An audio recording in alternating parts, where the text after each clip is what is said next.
Assalamualaikum warahmatullahi ta'ala wabarakatuh. Alhamdulillahi rabbil alamin wa bihi nasta'inu ala umuri dunya waddin. Wassalatu wassalamu ala asrafil anbiya'i wal mursalin sayyidina Muhammadin wa ala alihi wa sahbihi ajma'in, amma ba'du. Puji dan syukur marilah kita panjatkan kehadirat Allah Subhanahu wa ta'ala. Salawat dan juga salam semoga selalu senantiasa tercurah limpahkan kepada Nabi besar Nabi Muhammad Sallallahu Alaihi Wasallam, dan mudah-mudahan salawat salam ini sampai juga kepada keluarganya Nabi, kepada sahabatnya Nabi, atba'ut tabi'in, syuhada dan juga solihin. Semoga sampailah juga kepada kita semua selaku umatnya fi dunya ila yaumil jaza, kita semua mendapatkan syafaatul uzma darinya. Amin ya Allah ya rabbal alamin. Ikhwanul muslimin wa akhwatul muslimat rahimakumullah. Alhamdulillah, tak terasa kita memasuki hari ke-27 kita melaksanakan ibadah puasa. Mungkin 2, mungkin 3 hari ke depan kita menyelesaikan puasa ini. Artinya kita dalam keadaan final atau di penghujung bulan Ramadan.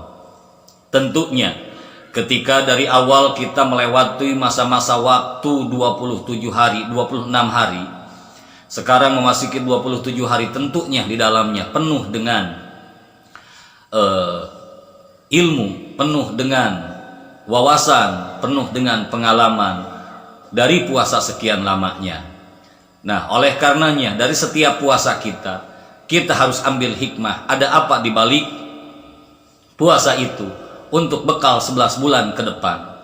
Tiada lain, tiada bukan adalah ikhlas dan sabar.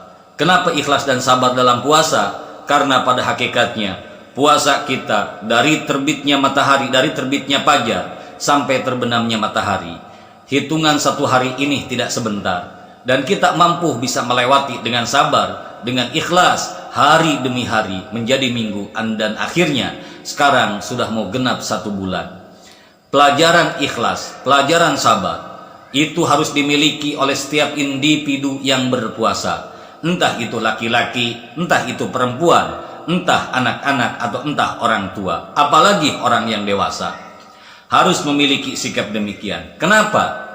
Karena orang yang berpuasa dengan ikhlasnya, dengan ridhonya, dengan berbagai keluh kesah yang telah kita lewati, dengan kesabaran kita, sehingga bisa membuahkan sebuah keuntungan daripada Allah Subhanahu wa ta'ala bagi orang yang sabar. Dan sabar ini harus tertanam dalam hati, bukan hanya di bulan puasa, tetapi setelahnya puasa sampai puasa kembali.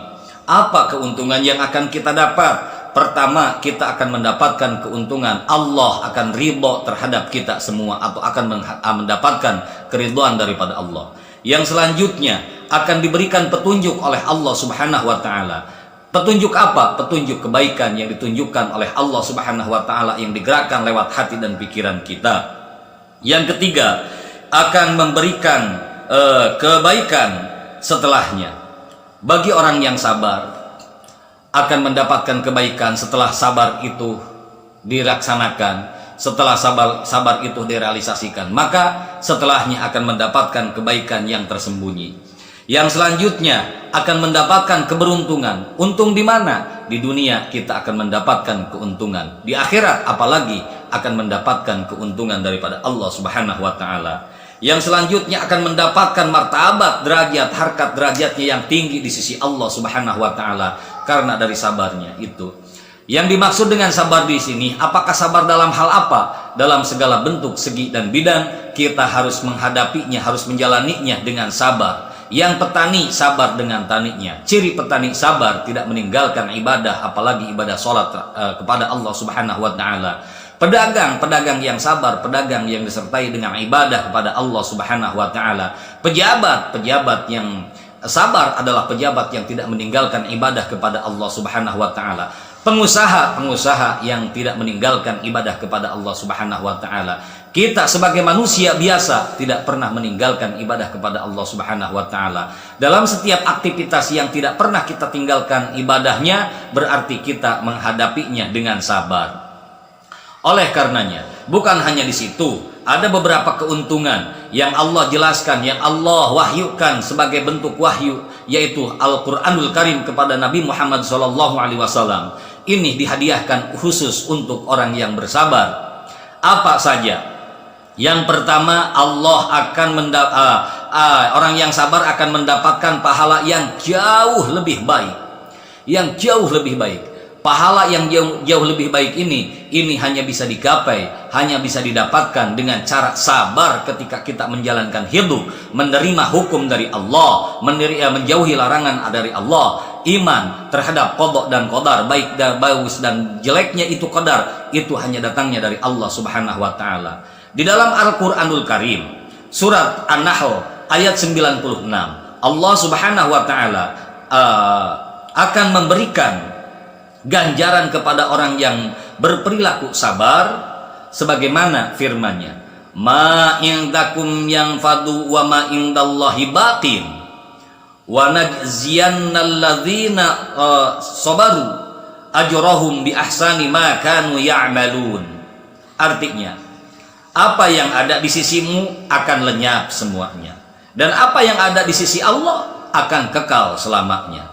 Dan kami pasti akan memberi balasan kepada orang yang sabar dengan pahala yang lebih baik dari apa yang telah mereka kerjakan. Itulah jaminan dari Allah bagi orang yang sabar menghadapi dan menjalani kehidupan ini. Intinya orang sabar itu, hidupnya, matinya, pekerjaannya hanyalah lillahi rabbil alamin.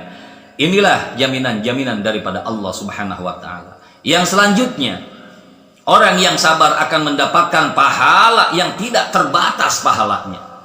Tidak terbatas. Ini tidak ada ujungnya, artinya tidak ada batasnya.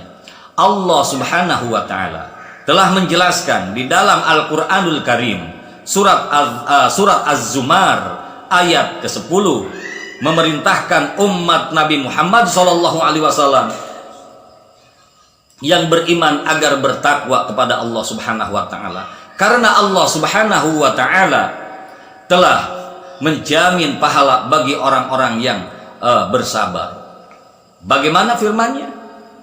Qul ya ibadilladzina amanu taqu rabbakum lilladzina ahsanu fi hadhihi dunya hasanah wa ardullaha wasi'ah innama yuwaffas sabiruna ajrahum bighairi hisab. Artinya, katakanlah wahai Muhammad, kata Allah, wahai hamba-hambaku yang beriman, bertakwalah kepada Tuhanmu. Bagi orang-orang yang berbuat baik di dunia ini akan memperoleh kebaikan dari Allah, dan di bumi Allah itu luas. Hanya orang-orang yang bersabarlah yang disempurnakan pahalanya tanpa batas. Ini masya Allah Subhanahu wa ta'ala. Subhanallah Rabbi Barakallah. Terkait masalah tak terbatas, berarti dari mulai kita tidur sampai bangun tidur, dari bangun tidur sampai bangun lagi, sampai tidur lagi, dari sepanjang malam, dari sepanjang hari, tidak terbatas pahalanya. Dalam setiap hal lakukanlah kesabaran. Lalu jaminan Allah yang selanjutnya, sabar adalah perbuatan yang mulia di sisi Allah. Sabar tinggi derajatnya, sabar tinggi kemuliaannya. Telah dijelaskan dalam Al-Qur'anul Karim, surat Asy-Syu'ara ayat 43, bahwa Allah Subhanahu wa taala berfirman bahwa orang sabar dan memaafkan merupakan perilaku yang mulia. Walaman sabara wa ghafara inna dzalika lamin azmil umur.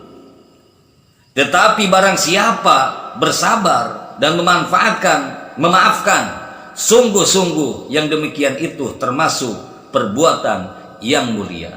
Ikhwanul muslimin wa akhwatul muslimat rahimakumullah. Sabar yang kita jalankan selama kita puasa, dari awal puasa hingga saat ini, dan mudah-mudahan sampai di akhir, sampai menjelang kemenangan, yaitu Lebaran Idul Fitri. Bukankah dalam puasa ini penuh dengan kesabaran? Di mana hari-hari biasanya kita tertidur lelap, tetapi di bulan puasa dengan kesabarannya, dengan penuh kesemangatannya, kita bangun untuk makan sahur. Di siang hari, kalau di hari-hari biasa bukan di bulan Ramadan, kita makan minum semau kita. Tetapi di bulan puasa, di bulan Ramadan, kita bersabar nunggu waktu datangnya azan maghrib atau datangnya waktu buka puasa. Nah, ini pelajaran bagi kita, ini pendidikan bagi kita, ini modal bagi kita. Ini harus tertanam. Bukan hanya di bulan Ramadan sekali lagi, tetapi yang paling berat kesabaran ini kita lakukan di 11 bulan selain daripada bulan Ramadan. Ikhwanul muslimin wa akhwatul muslimat rahimakumullah. Itulah jaminan-jaminan bagi orang yang sabar. Semoga puasa kita menjadikan hati ini sabar. Semoga dari puasa yang kita lakukan menjadikan pikiran ini sabar, jasad ini sabar, menerima setiap hukum yang datang dari Allah Subhanahu wa taala dengan keimanan dan menjauhkan semua yang dilarang oleh Allah Subhanahu wa taala, sehingga bisa mendekatkan hati, jiwa, raga, pikiran kita kepada Allah Subhanahu wa taala dengan penuh ketawakalan, dengan ada dalam lindungan Allah, ada dalam ridha Allah Subhanahu wa taala. Amin ya Allah ya rabbal alamin. Mungkin hanya ini yang bisa saya sampaikan di hari yang ke-27 ini. Mudah-mudahan banyak faedah dan manfaatnya. Insyaallah besok ketemu di hari yang ke-28. Lillahi fisabilillahil haq. Assalamualaikum warahmatullahi taala wabarakatuh.